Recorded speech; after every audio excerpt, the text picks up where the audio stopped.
The 911 operator picked up on the first ring. 911, what's your emergency? Heavy breathing filled the line. A choked sob followed. Hello? Can you tell me what's happening? The voice on the other end was panicked, broken, barely coherent. He's not... A gasp. He's not moving. Ma'am, where are you located? A strangled breath, then, finally, words. There's so much blood.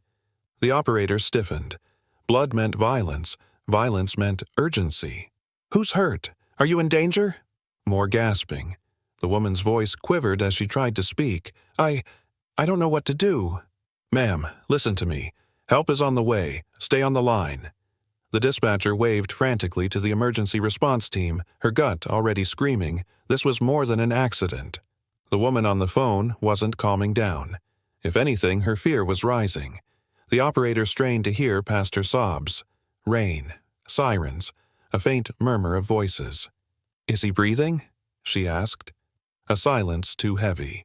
The operator gripped the desk. Something about this didn't feel right.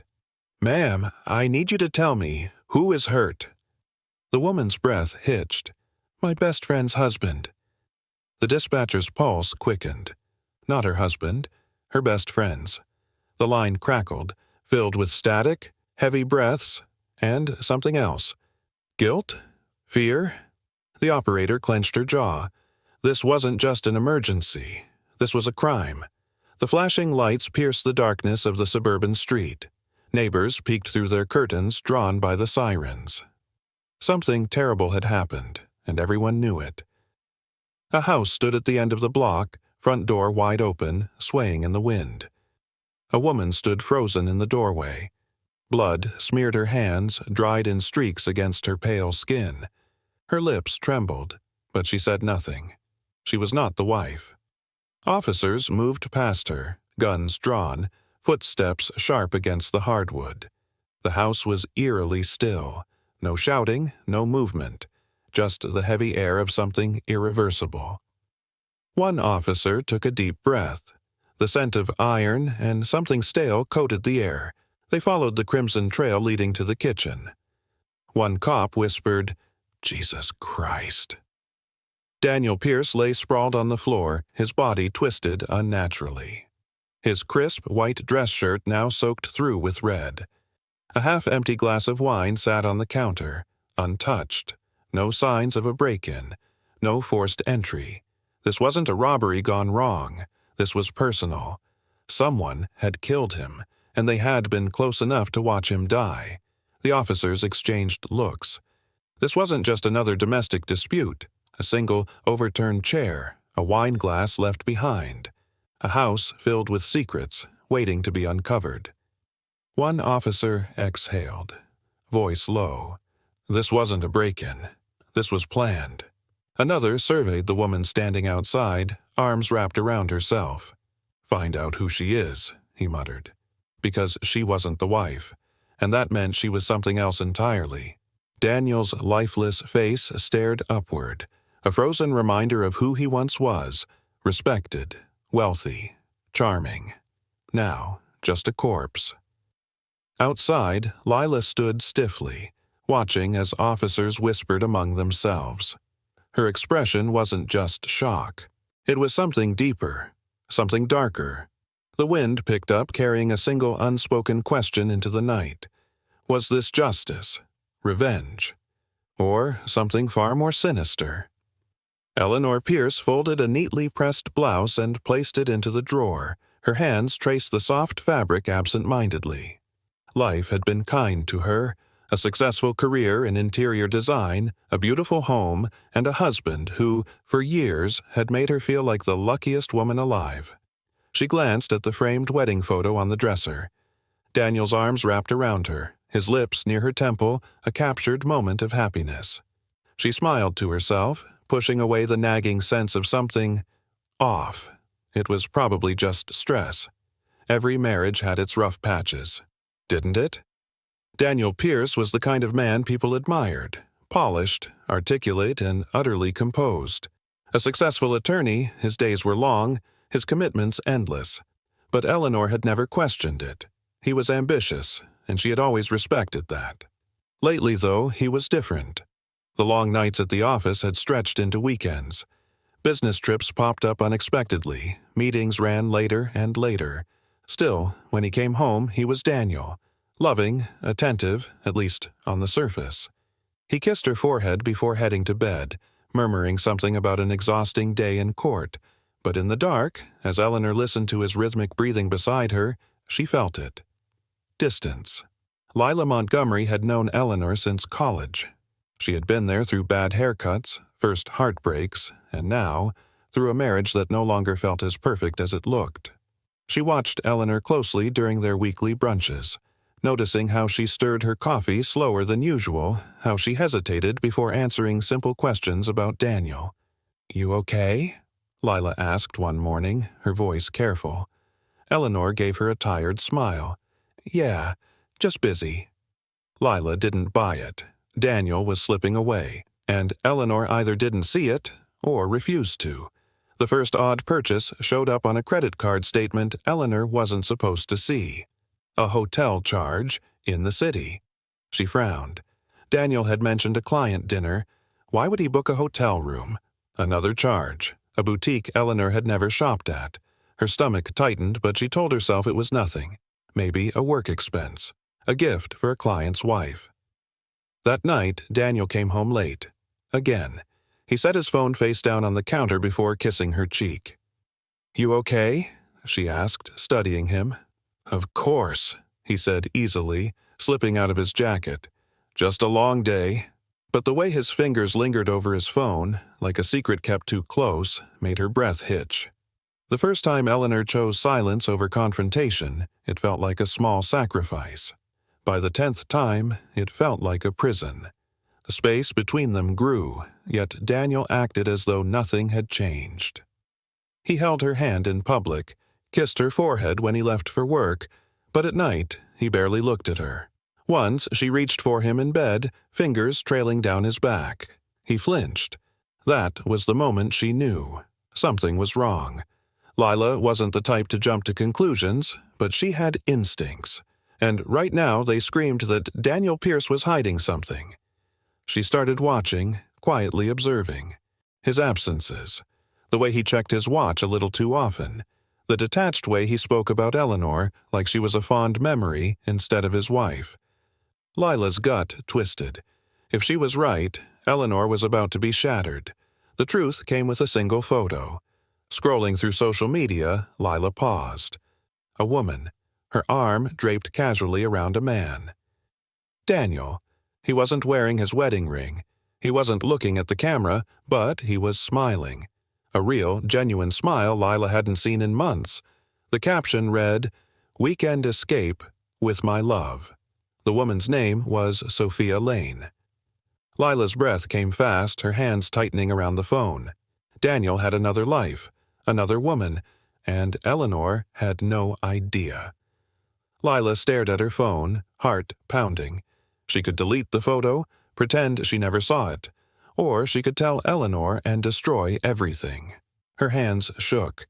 Would Eleanor even believe her? Would she turn on Lila instead, choosing her marriage over the truth? She took a deep breath. No matter the cost, Eleanor deserved to know, but she had no idea just how much damage this truth would cause.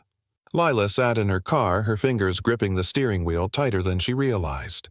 Daniel had left the office at 6:45 p.m., but instead of heading home, he took a sharp left. Not toward Eleanor, not toward any place he should have been. Her heart pounded. Maybe she was being paranoid. Maybe it was work. Maybe. But when Daniel parked outside a high-rise apartment complex, the kind meant for young professionals and people with something to hide, the last shred of doubt vanished.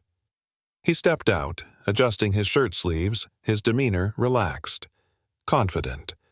Lila's breath caught as a woman emerged from the building, eyes lighting up as she saw him. The way she walked straight into his arms told Lila everything she needed to know. This wasn't a one-time mistake. This was a second life. Lila sank lower in her seat, watching as Daniel leaned in, pressing a slow, deliberate kiss against the woman's lips. She had hoped, prayed, that maybe it was nothing, that maybe there was a rational explanation, but there wasn't. The woman, Sophia Lane, looked young, polished, completely at ease in Daniel's embrace. Not a mistress, not a fling, a second wife.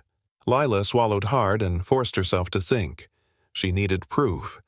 Her fingers worked quickly, capturing photos, videos, license plates. She wasn't just going to tell Eleanor. She was going to show her. Lila stared at the hotel receipt in Eleanor's trembling hand. "Who is she?" Eleanor's voice was barely above a whisper, but there was no mistaking the steel underneath. Lila hesitated, knowing once she said it, there was no turning back. "Her name is Sophia Lane." Eleanor's breath hitched. Lila pushed forward, her voice gentle but firm. "They've been together for months. He has a place with her. Eleanor, it's not just an affair. It's a double life." The hotel receipt fluttered to the floor, and with it, something inside Eleanor collapsed. The weight of betrayal settled deep in her bones.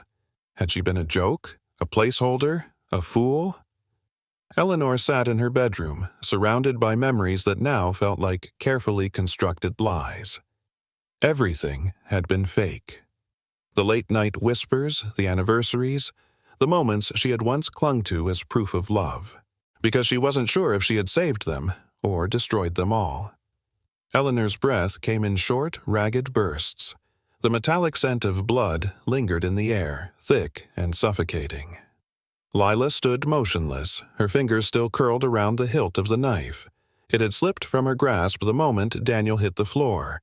Now, his body lay crumpled, unmoving, a pool of crimson expanding beneath him. Eleanor turned to Lila, her voice barely above a whisper. "What have we done?" Lila blinked rapidly, as if trying to wake herself from a nightmare. I didn't mean to." Her voice cracked. The weight of their actions pressed down on them, heavier than the silence that had swallowed the house whole. There was no going back. And whatever came next would change everything. Lila's hands shook as she fumbled with her phone. She didn't even remember dialing, just the sharp voice of the operator on the other end. 911, what's your emergency?" Lila swallowed. There's been an accident." Eleanor shot her a sharp look, but said nothing. "Can you tell me what happened?" Lila hesitated. What version of the truth should she tell? That Daniel had attacked Eleanor, that she had acted to protect her, that it had been an impulsive, reckless moment fueled by fear? Her voice wavered. "He's not breathing." The dispatcher's tone shifted. "Ma'am, I need you to stay calm. Is there someone else there with you?" Lila's eyes met Eleanor's. The answer felt heavier than it should. "Yes," she said finally. "His wife." The sirens were deafening as officers stormed inside, guns drawn, eyes scanning the scene with practiced calculation. One officer knelt beside Daniel, pressing 2 fingers against his neck before shaking his head. "No pulse." Another turned to Eleanor. "Ma'am, step away from the body." Lila swallowed hard, stepping closer to Eleanor. "It was self-defense." The words rushed out before she could stop them. The officer's eyes narrowed. "That's so?" Eleanor's lips parted, but nothing came. A second officer studied the scene. A knife, a struggle, but no signs of a break-in. No forced entry, no defensive wounds on Daniel's hands. His partner let out a low exhale. "This doesn't look like self-defense. This looks personal." Sophia had been in the room. She had witnessed everything. But now, she was gone. No one had seen her leave. No one had heard the door open. Eleanor's pulse quickened. "Where is she?" An officer glanced up. "Who?" Lila turned, scanning the room. Sophia's glass of wine sat untouched on the table. Her purse was gone, her phone too. The officer frowned. "You're saying there was another person here?" Lila nodded. "She saw everything." The officer's expression hardened. "Then why did she run?" Eleanor's stomach twisted. Sophia had vanished. But was it fear that made her disappear, or something else entirely? By morning, the story had spread like wildfire. "Respected attorney found dead. Murder or mistake?" "Secret affair exposed in deadly confrontation." Reporters lined the street, cameras flashing, voices colliding in a chaotic frenzy. Eleanor's face was everywhere. Her wedding photos, pictures of her and Daniel at charity events, frozen moments of a life that no longer existed. Lila sat beside her on the couch, eyes glued to the television as a news anchor spoke. Was Eleanor Pierce a scorned wife pushed to the edge, or was this a premeditated act of revenge? Eleanor let out a hollow laugh. They've already convicted me. Lila reached for her hand, squeezing gently. It's not over yet. But Eleanor wasn't sure she believed that. The knock on the door was expected. The handcuffs, less so. Lila Montgomery, you're under arrest for the murder of Daniel Pierce. Eleanor bolted upright. No! She was protecting me. Lila's expression was unreadable. One of the officers tightened his grip on her arm. Your fingerprints are on the weapon. We have enough to hold you. Eleanor grabbed Lila's wrist, desperation in her grip. I'll get you out of this. Lila offered a small, sad smile. You already lost your husband. Don't lose yourself, too. The door shut behind them, and Eleanor was alone. Again. The case remained open, but the truth felt further away than ever. Who was truly responsible for Daniel's death? The woman who held the knife, or the man who had pushed her to use it? And what about Sophia? She had been there, had witnessed it all, but no one could find her. No credit card activity, no phone calls, as if she had simply vanished. Eleanor stared at the empty side of her bed, heart heavy with questions that had no answers. Had they been victims of Daniel's lies? Or had they become something else entirely? The world had its verdict, but Eleanor wasn't sure she would ever find hers. Eleanor stepped inside, closing the door behind her. The quiet pressed in, suffocating. The house, once filled with warmth, felt foreign. The walls held memories, soft laughter over candlelit dinners, whispered confessions beneath tangled sheets, the steady rhythm of a life she thought was real. Now, every shadow seemed to mock her. She drifted toward the living room, fingers grazing the back of the couch where Daniel used to sit. His absence was a gaping hole, and yet the weight of his deception still lingered. Had she ever truly known the man she married? Or had she been in love with an illusion? Her own reflection in the dark window looked back at her, haunted, hollow. For the first time, she wasn't sure who she saw. Her gaze landed on the framed photograph resting on the fireplace mantel. Daniel, grinning, his arm wrapped around her shoulders. A picture-perfect couple. A life meticulously crafted. She picked it up, tracing the lines of his face with her fingertips. That same face had whispered lies into her skin, touched her with hands that belonged to someone else. Eleanor gritted her teeth. Love had turned to betrayal. Betrayal had turned to blood. And now he was gone. The weight of the frame felt heavier in her hands. With a sharp inhale, she hurled it across the room. Glass shattered, fragments scattering across the floor like the remnants of their marriage. She stared at the wreckage. It didn't make her feel any better. The world had moved on. The headlines had faded. The story had become nothing more than a sensationalized tragedy, debated by strangers who had never known Daniel Pierce or the women left in his wake. But Eleanor hadn't moved on. She turned on the TV. A news anchor spoke in a measured tone. The case that gripped the nation has finally reached its conclusion. No further charges are expected against Eleanor Pierce. The courts ruled the incident an act of self-defense, and with Lila Montgomery accepting a plea deal, the case is now officially closed. Closed? Eleanor let out a bitter laugh. There was no justice here, no winners, only the wreckage of 3 lives that would never be whole again. She sat on the floor amid the broken glass, her arms wrapped around her knees. Who was truly guilty? Daniel, for his deception, for stringing 2 women along, weaving a web of lies that led to his own demise? Lila, for plunging the knife into him, for making the choice that Eleanor had been seconds away from making herself? Or Eleanor, who had set the entire thing in motion? She exhaled slowly. It didn't matter. The answer wouldn't change anything. Daniel was gone. Lila was behind bars. And Eleanor, she was free. But at what cost? She closed her eyes, letting the silence swallow her whole. The truth would remain buried, just like Daniel.